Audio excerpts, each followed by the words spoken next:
Hello friends, আসসালামু আলাইকুম। Welcome to my channel Sharmin kitchen. আজকে আমি শেয়ার করছি নারকেল পাকন পিঠা রেসিপি। এই পিঠা আসলেই খেতে অনেক মজার হয় আর বানানো একদম ইজি। খুব কম উপকরণে বানিয়ে ফেলতে পারবেন। একদম মুচমুচে ও সুস্বাদু হয় এই নারকেল পাকন পিঠাটি।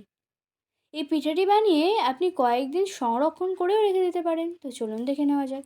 গ্যাসে কড়াই বসিয়ে তার মধ্যে দিয়ে দিচ্ছি 2 কাপ জল, দিচ্ছি জলের মধ্যে স্বাদ অনুযায়ী লবণ ও 1 কাপ নারকেল কোড়া দিয়ে দিচ্ছি। নারকেল কোড়া দিয়ে মিশিয়ে নিয়ে যখন ফুটে ওঠা শুরু করবে, তখন দিচ্ছি 1.5 কাপ চালের গুঁড়ো। চালের গুঁড়ো দিয়ে মিশিয়ে নিয়ে শুকিয়ে আসলে গ্যাস বন্ধ করে দেব। গ্যাস বন্ধ করে দিয়ে ঢাকা দিয়ে রাখবো 3 মিনিট। 3 মিনিট পর ডোটা প্লেটে তুলে নিয়ে মুথে নেব। একটু আটা নিয়ে ডোটা মেখে নেব।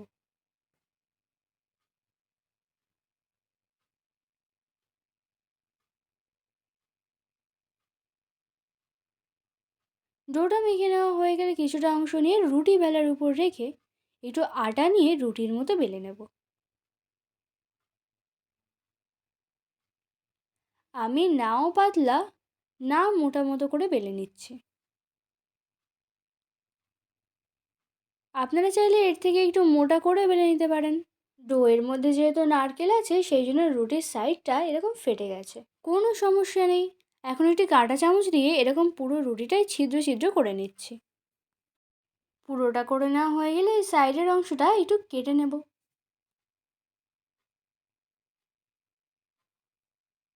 সাইডের অংশটা কেটে নিচ্ছি, তারপর এভাবে লম্বা বরাবর কেটে নিচ্ছি।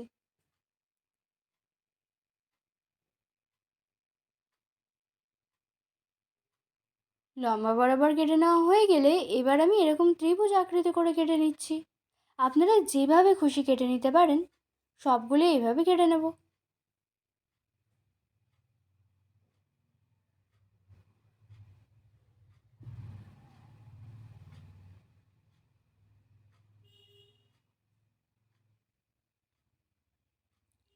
এখন পিঠার জন্য শিরা বানিয়ে নেব।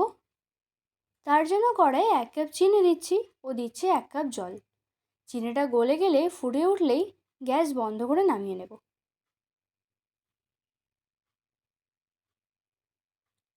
এখন পিঠাগুলি ভেজে নেব। আগে থেকে তেল বসিয়ে তেল গরম করে নিয়ে পিঠাগুলি ছাড়ছি।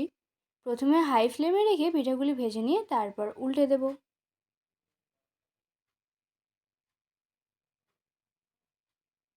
উল্টে দেওয়ার পর গ্যাসের ফ্লেম লো করে পিঠাগুলো ভেজে নেব, লাল মতো করে। পিঠাগুলোর কালার চেঞ্জ হয়ে আসছে। এরকম লাল করে পিঠাগুলি ভেজে নিয়ে তুলে নেব। পিঠাগুলি তুলে সরাসরি চিনির শিরার মধ্যে এদিক ওদিক করে তুলে নেব। প্লেটে তুলে দেখাচ্ছি।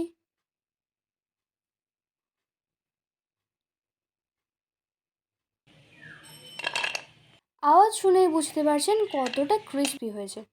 দেখুন কতটা লোভনীয় লাগছে। সত্যি অনেক মজার খেতে হয়েছিল। এইভাবে বানিয়ে সংরক্ষণ করেও রাখা যাবে। এই পিঠাটি আপনারা অবশ্যই একবার ট্রাই করে দেখবেন। আশা করছি ভালো লাগবে।